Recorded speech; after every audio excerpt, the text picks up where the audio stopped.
Good morning, students and the viewers. Now we are at assignment 3, session 3 of class 10 English language. Today's for our discussion is email writing. There are so many ways of communicating things. Thanks to the scientific field and its invention that within a fraction of a second, hundreds of people can be sent a particular message. So there is a format of writing an email. What is the format? So this is a general format. First we have to write the two address. A plausible, a complete and full email ID of the person whom we want to write to. Then the subject. Whatever that we want to say in the body or the message part, it has to be written in nutshell, short and sharp. Then the salutation in the sense, addressing people. It has to be in a polite form. It has to be inviting nature like, for example, dear sir, dear madam, respected sir, respected madam, something like that. Then the opening statement or opening sentence that I have written today, opening sentence in the sense, either we have to introduce the person who gives the email or about the event that you are going to talk about. So that is to be said as the opening sentence. Then the real body, which means where it is going to be happening, how many participants, when it is going to be happening, and how the mode of functioning of the particular event. So that is about the body. Then the closing sentence, expecting your or looking forward to your positive reply, positive response, hope to seeing you in the ground, something like that we have to write the closing sentence. Subscription, who gives this email? With the designation, with the full name, not only the surname, not only the personal name, but both the names, the full and complete name should be written with the designation. So this is about the format. Then let us proceed with the real way of writing. The first one I told you about the two addresses. Two addresses are plausible, a complete email ID. For an example, Principal, South Wales,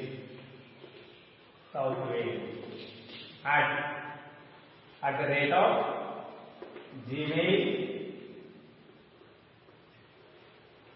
gmail.com. When you write this email or the notice for that matter, punctuation marks are very important. Make the changes and note the changes and learn the changes. Then leave a space. Then write the subject. For example, interhouse,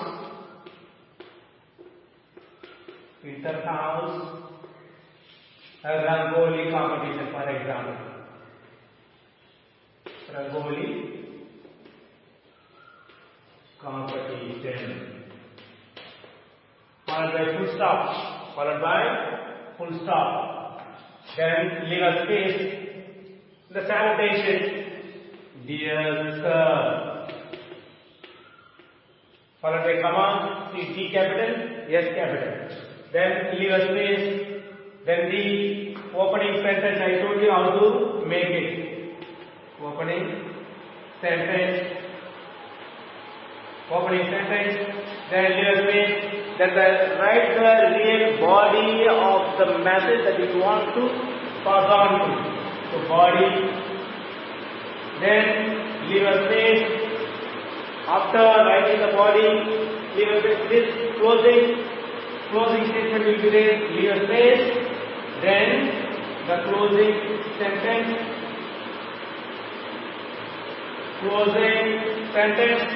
Then leave a space.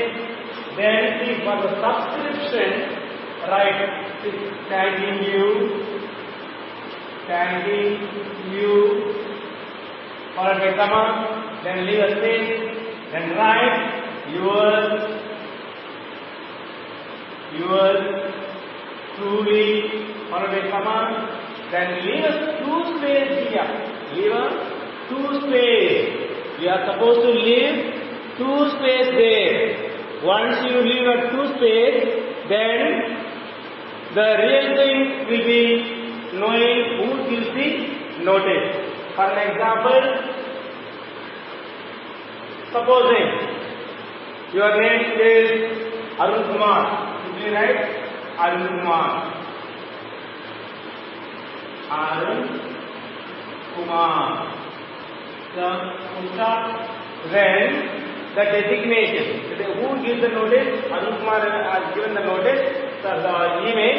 Then what is the position of him? What is the designation? For example, secretary,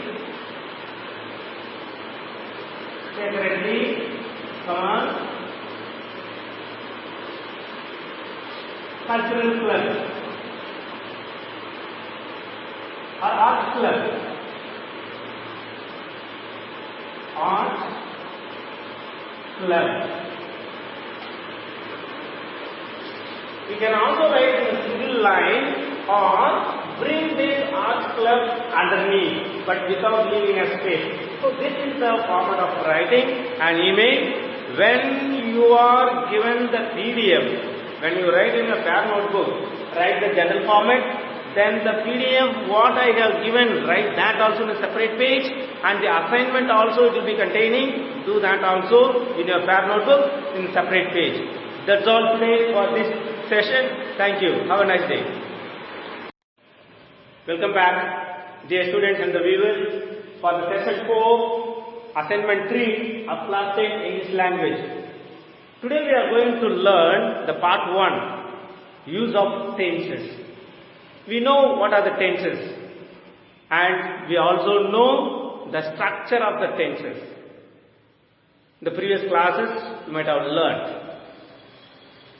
Now learning the structure is okay, but where to use the particular tense appropriately. In this session we will be learning the simple present tense, where to use. The structure we know, subject and the verb. That is the present tense verb.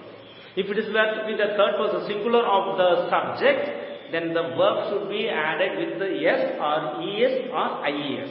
That depends on the places, depends on the verbs. Let's proceed with learning of how to use this simple present tense. The first one, to express the universal truth. Nobody can change that. It is fixed. It is well proven. That's it. For an example, the sun rises in the east. Why I have written here rises? Because the sun is the third person singular. That's why we have added SLR to the word. Nobody can change this because sun rises only in the east.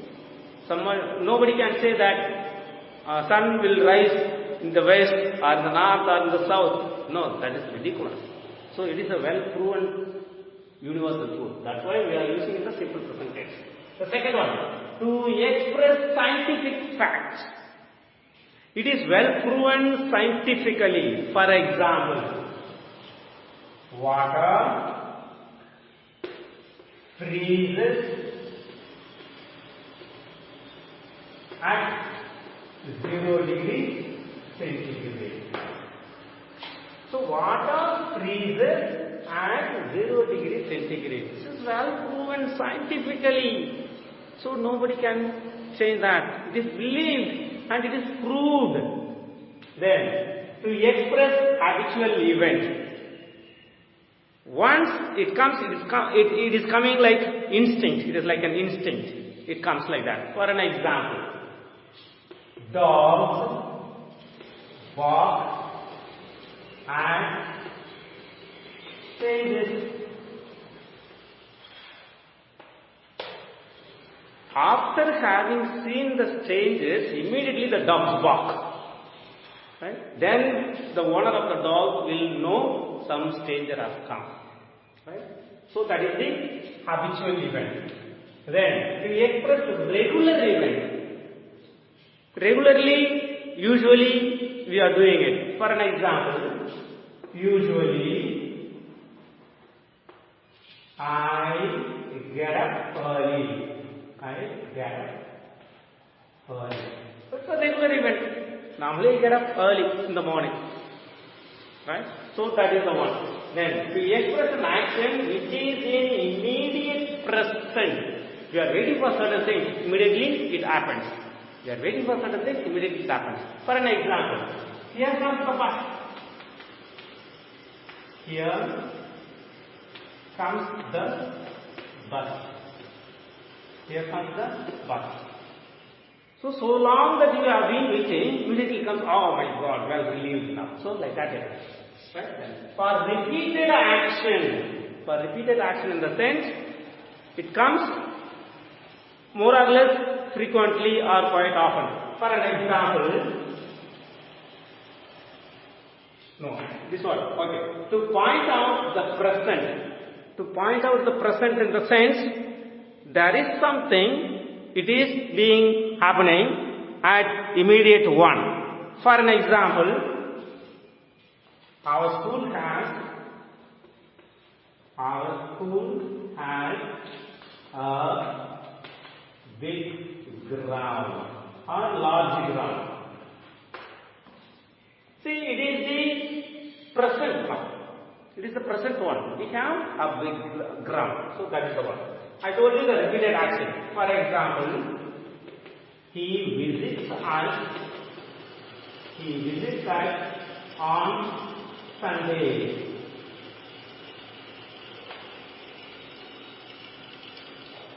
It means what? Every Sunday he comes.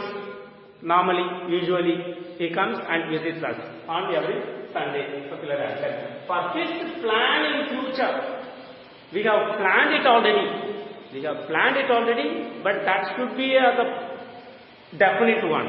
For an example, the train leaves the station at 5 p.m. So we have fixed the timetable. So it is fixed. So it proceeds according to the plan. Then conditional clause. So I have written type 1. What does it mean? For an example, if I work hard, I will get good marks.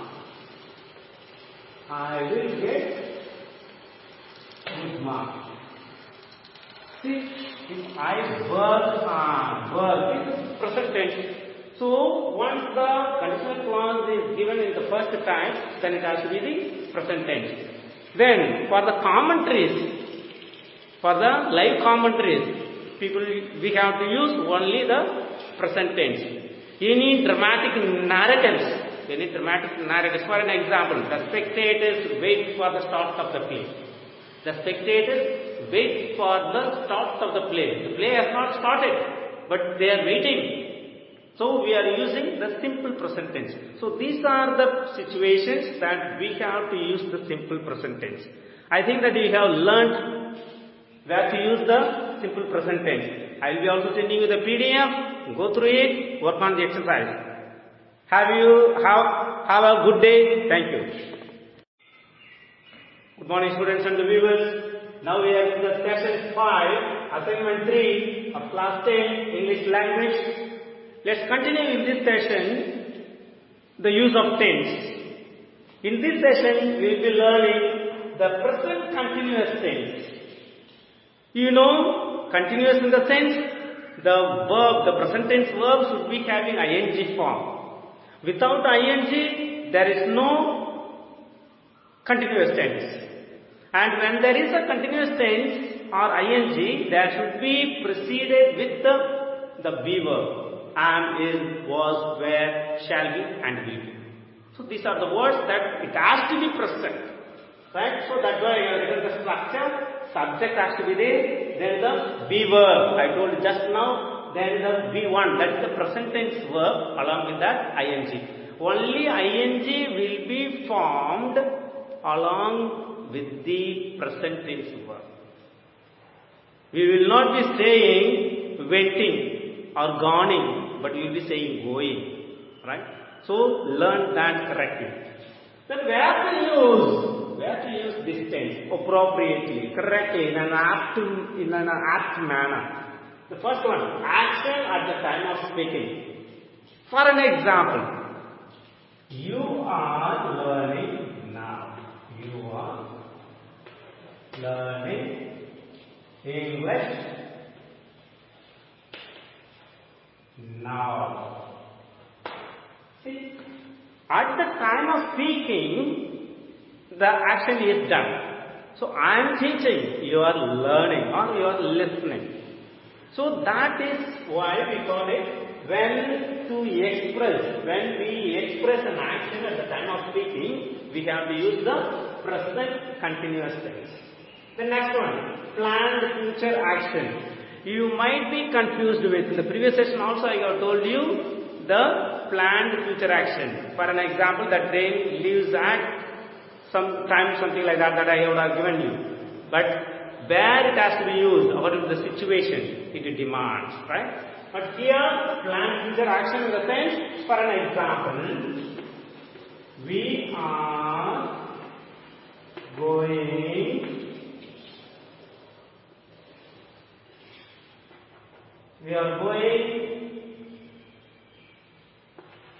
for an educational tour next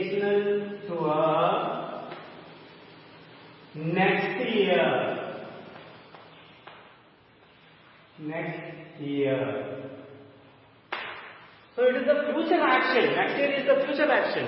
But we are writing, we are going for an educational tour next year. So that we have planned it. Not this year, certainly we will be going next year. So that is the planned future action.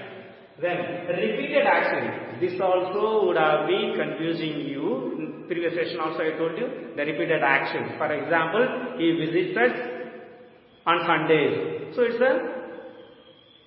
a usual thing. Similarly here, the repeated action I have written. For example, he is always teaching us good things. He is always teaching us good things. See, is and teaching. Right? So this is a repeated action. So whenever he simply talks, he is always teaching people only the good things, not the bad things. Then the temporary situations are the actions. Sometimes we will be reading, sometimes we will be playing, something like that. For an example, I am reading, okay. I am reading any book. For example, Das Kapital. Das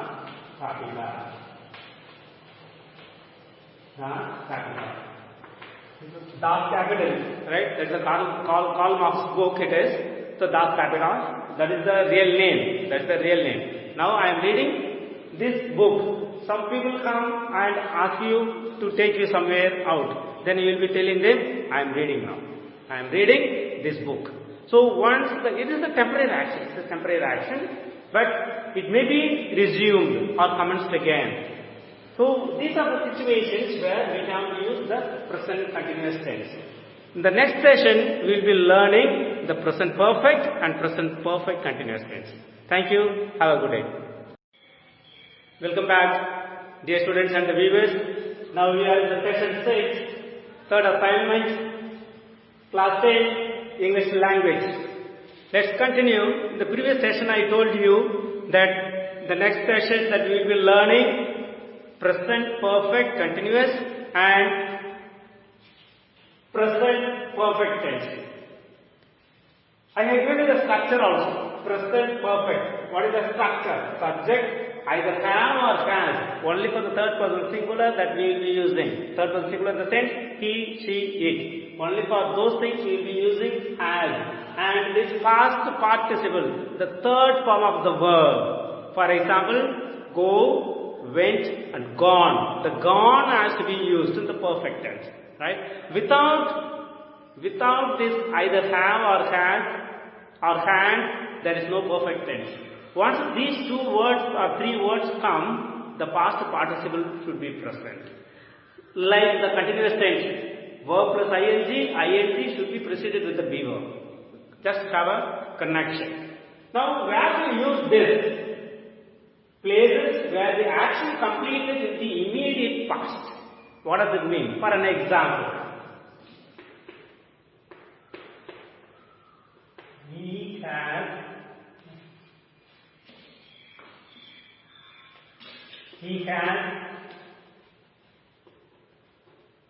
just come. He has just come.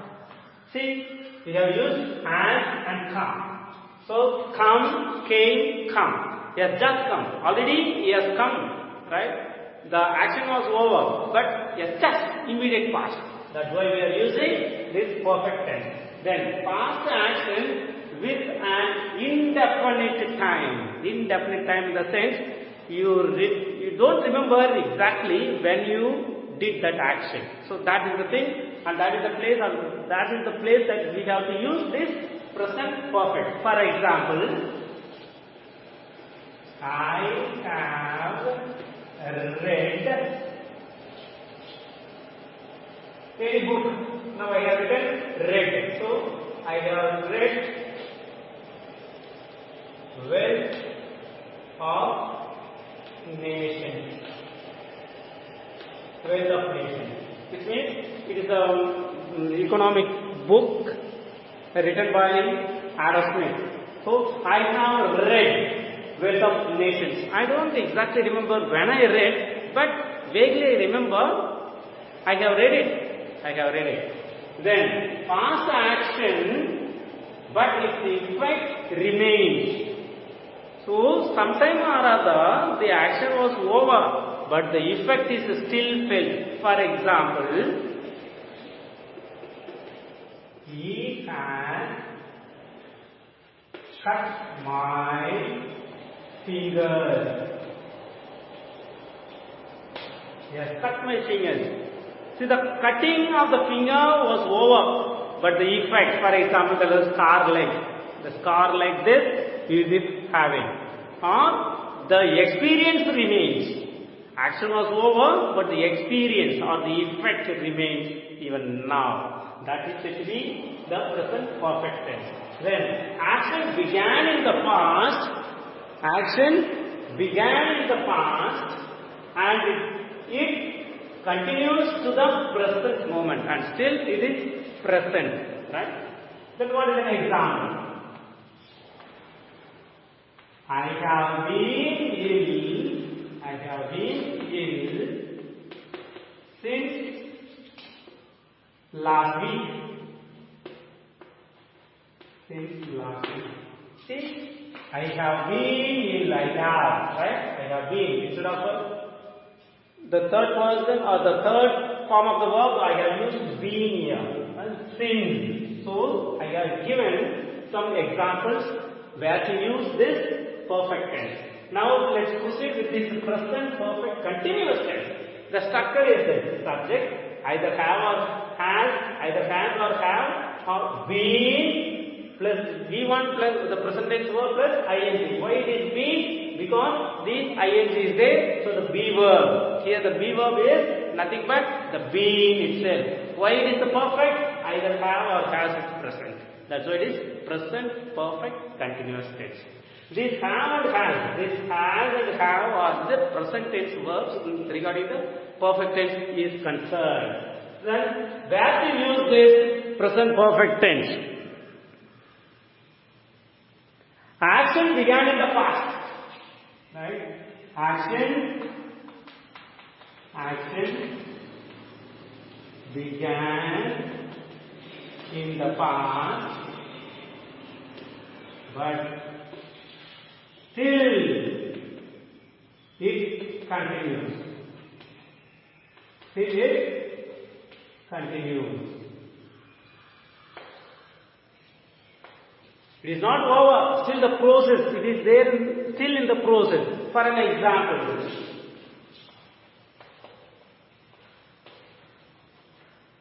I have been learning English. I have been learning English since 2010. See, I have given you the time already, right? From here, you have been learning. Still, you are in the process of learning. But the action began in the past. Action began in the past, but still it proceeds. Still it is in the process. It does not get over. So these are the places where we have to use this present perfect tense and the present perfect continuous tense. This is about this chapter. I will be sending a PDF. Go through the PDF and work on the exercises in the book. Thank you. Have a nice day.